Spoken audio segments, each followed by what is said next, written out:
We are on the phone today with Ian Hill from Rock and Roll Hall of Fame legendary metal band Judas Priest, who's playing the Mobile Civic Center on May 12th. Ian, thank you so much for joining me today. How you doing? Oh, just fine. Thank you. And thanks for the intro. So let me ask you a little bit. I mean, you guys got into the Rock and Roll Hall of Fame. You've been on this tour. I mean, how things been going since the rock induction and getting out on the road and everything else? Yeah, it's been going really well. Thank you. I think it's raised the profile of the band a little bit. The Rock and Roll Hall of Fame. There's a hell of a lot of interest in us now. Well, not that there wasn't before, but there seems to be a little bit more now. Seems to be a lot more, like I say, focus on us, and it's I don't know, it's paid off. So were you guys in the studio recording the new album prior to the Hall of Fame induction, or did you guys do it after? It was in process. It was a bit of a long and convoluted recording session, really, because the writing process actually started right at the end of the Firepower tour. Lads went off and started to write, and then COVID came along, so we couldn't really get together. We weren't allowed to travel and what have you. The Firepower, of course, was done. Everybody in the studio and everybody played live. But this time, obviously, we couldn't do that. So Andy was the brave one, the producer and guitarist. He was the one who was flying out to us all individually and doing it that way. So Richie and Scott they're living in the Nashville area now, so they were recorded there. Rob was in Phoenix, and the bass lines actually were done in hotel rooms on the European leg of the last tour. Oh, wow. Because we went straight out of, you see, that this album should have come out before COVID or during the middle of COVID, you see. And of course, the 50th anniversary was coming up, and that had been planned. So we didn't have time to release the album and all, and it wouldn't have been wise to do that anyway and not tour with it. Mm-hmm. So we had to hang on to the album, go and do the 50th anniversary thing. And to save time, the bass lines, I think, and one or two other little bits and pieces were the only things left to do on the album. So Andy says, well, listen, I've got my laptop. Why don't we do it in hotel rooms on days off? And that's what we did. Bought the bass from, I had up from the stage box, brought it in, plugged it straight into the computer, and away we went. It was a great way of doing things as well. Pressure's off. One song, one day. It was a great way of doing things. You haven't got another 4 or 5 pairs of eyes in the back of your head. Yeah. Come on, hurry up, get out of the way. It's my turn. That sort of thing. So it was a great way of doing it. Not that I suggest doing it again that way, but it worked out a treat. And like I said, pressure was off. Nothing's easy, but it was an easier process. And day's work, out to dinner. Job's a good one. Nice. Much better than it was back in the day, right? Absolutely, yeah. It was sort of recording in the van to sleep, Well, and speaking of, you guys have had your 50th anniversary. I mean, what was that thought process back in Birmingham in the late 60s of going, okay, where's this band going to go? What are we going to do? Yeah. We were living day to day, I mean, we never look beyond whether you survive, this week without having to go and get a proper job. That was the thing. But it was hard, but it was fun at the same time. I wouldn't change a thing. I mean, you set off. You got 4 or 5 dates. You set off with a full tank of gas in the van, and that was it. You get to the next show, hopefully get paid, and then you can refill the van, stop off for a cheap meal on the way, and that's the way we did things. I mean, we never ever thought it would actually last as long as it did, because I mean, when we were starting out, late 60s, popular musicians at our age just simply didn't exist. I mean, the old rock and rollers. I mean, Elvis was only in his 40s and 50s, whatever it was. The crooners were only in their 40s and 50s. The Frank Sinatras so there was no yardstick there. So we all we wanted to do was make music and try and make a living out of it. And we kept at it and at it. And that's the secret to doing anything, really. It's just being perseverance, basically, and patience. and made our way up the ladder. Okay. So, I mean, back then, I mean, really, metal bands were what you and Black Sabbath. That was kind of it. Yeah, well, black um, the metal didn't really exist back then. We were called heavy rock or progressive rock. Um, and coming from Birmingham, you can't really play anything else but heavy sort of stuff. I mean, it's called Birmingham, the Black Country, and it's so called because everything was so industrial when it used to be that everything was covered in soot. That was the Black Country, black by day, red by night, and all the furnaces going. So you're not going to come out singing about birds and bees and flowers and things. It's going to be something more nitty gritty than that. And ourselves and Sabbath, of course, Sabbath were a year or two in front of us, I suppose. But we forged that sort of that path, that became heavy metal. It wasn't until about, I don't know, 78, 79, until when somebody says, oh, they're a heavy metal band, you knew what they meant. Mm-hmm. And everything gelled, I suppose, around the British Steel album in about 1980. That's when the musical direction and the image and everything sort of came into one. But before then, we were all wearing satins and velvets and flowery, flowing things and stood up on stage flapping. But which gives a totally different picture from what all of us really remember Judas Priest as. That's absolutely right. Yeah. But then somebody turned up in a leather coat one day. And I thought, oh, yeah, that's pretty good. And it sort of fitted the music perfectly, and we never looked back after that. I mean, and what was that? I mean, it was just somebody showed up in a coat and y'all went, hey, you know what? We like leather and studs. Let's just go with that. Yeah, well, it went perfectly. I mean, all the old bikers in Britain, you had mods and rockers, and all the old bikers, they were all in leather and studs and things like that. And of course, the music it just sort of portrayed that, that sort of image. And that was it after that. We just all went around to the local shopping malls and things like that, what they were at the time, and started to buy leather jackets, and if you could find them, leather trousers, whatever. And gone was the hippie attire. Yeah. I feel like Judas Priest would have been a much different band had you guys been a hippie band. Oh yeah, we'd have ended up being Grateful Dead or something like that. Yeah. Which you guys are awesome musicians. I'm sure you still would have made it to the Rock and Roll Hall of Fame, but totally glad you guys went in that metal direction and everything else. Yeah. So, I mean, I'm loving the new album. How has the tour been going? The tour's going great. It really is. There's a hell of a lot of interest in the band. I think mainly because the album is very good, and people had to wait a long time for it as well, because of what happened with COVID and what have you. The long protracted recording process. Mm-hmm. And of course, there was also the Rock and Roll Hall of Fame. I think that put a lot of focus on the band as well, and we were grateful for that. And it's everywhere's selling out, which is great news.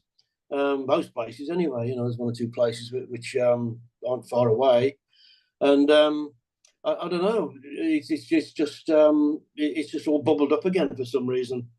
I mean, back in the 80s, there, we were going out and playing for 15,000 people a night, things like that. Then sort of it became a fad in the 80s. Then it went back down to normal then, and I don't know. It's having a resurgence. It's good news for all metal bands, not just us. A lot more interest. And you notice on stage as well, you're looking down into the audience, there's a hell of a lot of young people there.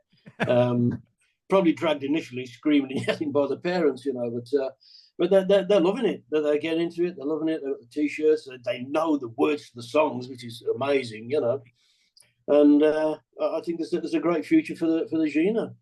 And like I say, it's good news for us all. Yeah, and speaking of, kind of newer metal bands, I mean, any of them that you've spotted that you're like, hey, those guys really got it. They're awesome. They're amazing. You run into bands, all the time, especially festivals and things like that. I'm not that familiar with them. I mean, you listen to rock radio, of course, and the music comes up. And say, yeah, that's great. I mean, it's coming back. I mean, metal was always a versatile sort of genre, really. I mean, if you look at our song catalogue, we've done things that'll make you weep and things that'll make you scared, and most things in between, you know. Um, in the 90s there, it sort of fragmented, didn't it? You know, sort of speed metal and death metal and grunge metal and goth metal and things like that. And that's all they did. And there's nothing wrong with that, but it sort of it fragmented the audience as well. I think it's coming back to the way it was before now. And I think the newer bands, it seems that they're becoming more versatile, which is what metal always was, you know, in the early days. If you listen to early Sabbath as well, you know, they did a lot of more subtle things as well, you know. Yeah, and you've that, and the younger faces in the audience, and I think it's got a great future. Nice. So, okay, at this point, all these years, I mean, what's the pre-show ritual? Is there a pre-show ritual yet, or is it just strap it on and hit the stage because you've done it a million times? Yeah, it's getting into your stage clothes without making groaning noises. You know, no, you do the same things. I mean, we don't like to get there too early, obviously, because you're sitting around bored and the heat goes off. So we'll get there 2-3 hours maybe before we go on. Sit around, chat, you know, because you're all in separate hotel rooms, and so when you get to the show in the dressing room, at least we're all together. Talk about, you know, the current state of things. And then basically somebody comes around and says, half an hour to walk, go and put your stage clothes on, and off you go, you know. Do a few stretches before you go on, and we're going to do the show. I feel like the stretchers would be putting on the leather, man. I don't know if I could do that. Yeah, untangling them from the night before. That's a workout in itself. Okay, so I mean, you guys are at the bottom leg of this tour. This is the last month of this tour. I mean, so what's the plan for after the tour ends? Is it just go home and garden, or what? I wish. No, it's we've got about a week off. We've got about another 3 weeks maybe in the States. I mean, we've only really done the East Coast. We haven't ventured over any further than about Chicago. So we've got about a week off. Then we go back to Europe. We've already done one European leg, but there's a lot of festivals during the summer in Europe. So we'll go and do all the festivals in Europe. And then I think we've got August off, I think. And then we're back here in September to do the rest of the states, to the West Coast, Texas and what have you, you know, and Canada. We haven't touched Canada on this run either, so we're going to be going up there too. That'll take us probably to maybe October. We've got a little bit of time off there, and then off to Japan in December, Christmas, and then we'll possibly next year South America. Maybe Southeast Asia, see what crops up next year, you know, then we'll take stock. So there's a lot of tour left for you. Anyway. Yeah, we're not finished yet, no. Well, okay. And speaking of tours, I mean, you guys have done tons for many, many years. Is there any particular show, venue, tour that just stands out as that was one of those things you never expected? It just happened. You guys did it. Or, I mean, it could be crazy, could be fascinating. I mean, what was it? There's a couple that stand out. Well, one of them was the US Festival in 1983. Mm-hmm. I think they were expecting, I don't know, 100,000 people. And in actual fact, about 300,000. I think it was over 300,000 people showed up. And just getting to the festival site was a pain. So the promoters had hired out a local Holiday Inn, which is about 10 miles away, for the dressing rooms. And they actually flew you in by helicopter for the show. And that was something that'll always stick in my mind, you know. We just flying in, we came over this one hill, and there's a field, and it's a different colour from all the other fields. And that's the crowd. And it just went on and on for as long as you could see, you know, far as you could see. Yeah, that was an amazing show, you know, that'll always stick in my mind. I don't know, Live Aid was another one. That was a great one, you know. But it's difficult to sort of pick just one or two out, you know. I mean, we enjoy what we do, you know. So if it's if it's good or bad reception, we still enjoy ourselves. If nobody else is into it, that's a tough luck. But yeah, those are the two that sort of stick out to me. And just recently we just played the Power Trip Festival in California. Mhm. That was a different take on a festival. It's just 3 days and two basic headliners on each day. There's about 150,000 or something like that showed up for that. And that was great. It was one of the most, I don't know, easygoing festivals we've ever done. Generally, the skin of the teeth kind of things. You generally get at least a dozen bands on European festivals, even 20 or 30 bands, different stages, potted around at the outside. And of course, it's always somebody's run over, or somebody, can you get on a bit later, or can you get on earlier? So you can never really relax. But this one was just great. We just got around, sat around chatting. We all got together. We know some of the bands that the Metallica lads and Maiden were there as well. They all came in to say hello, and it was just a great sort of, I don't know, family sort of do.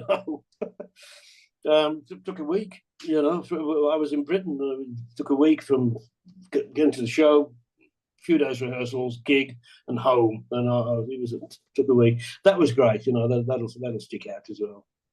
We all of us as fans, just think every festival is that way. You guys are just sitting backstage and be like, "Hey, haven't seen you since the last festival. How you doing? How you been?" Instead of first time. It's funny, we were talking the other day. We're getting ready to go on stage. The crowd are all excited, all the rest of it. We're behind stage. We're goofing about. We're telling jokes, and doing stupid signs and things with the road crew. We're on. You know what I mean? And it's nothing like you'd expect. Like we're just waiting to get on. Like once we're on, that's it. We're focused. But up until then, most people are supposed to be bricking it, but but it's just one of those comfortable things after all these years that you do. And it's not routine, but it's usual, and you know exactly what to expect. Very nice. So what is in the future for Judas Priest? Any plans, or are you guys just focusing on the tour and then you'll figure out what's next afterward? Yeah, that's very much the case. We'll finish the tour. It'll finish probably sometime around the fall next year, when everything will be, when we've covered everything, and then we'll take stock. Whether we start writing or whatever. We see where we are, at the end of this lot, and then go forward from there. All right. That's what we always do. But once we're on tour, we like to focus on the tour and make it as pleasant as possible. I mean, we all enjoy it, but racking your brains about what to do next, it takes your mind off the ball, really. Takes you off the ball. So we like to concentrate on what we're doing and get that out of the way. And like I say, take stock and then see where we go from there. Very nice. Well, thank you for taking time to talk to me today. So should we give any secrets about what anybody should expect that might be a surprise come May 12th? Oh, one or two sort of left field songs are thrown in from time to time. There's always something for somebody there. But it's you'll get what you expect from a pre-show. The lights, the bike, the effects and what have you. And the set list is made up of 3 songs at the moment from the new album, although we've actually learned 6 or 7 of them. But you've only really got room for about 3, because you've got to try and fit everything else in as well. You guys kind of have a big library. It must be hard to figure out a set list. Absolutely, yeah. It gets harder every time, because for every new song you put in, you've got to drop somebody's favourite, and it gets difficult. But we generally end up with a great blend of brand new, newish, and old, and maybe 1 or 2 deep cuts, So it'll be a great show. It'll be a great show. Well, thank you, Ian. I appreciate you taking time to talk to us. Looking forward to seeing you on May 12th at the Mobile Civic Center in Mobile, Alabama.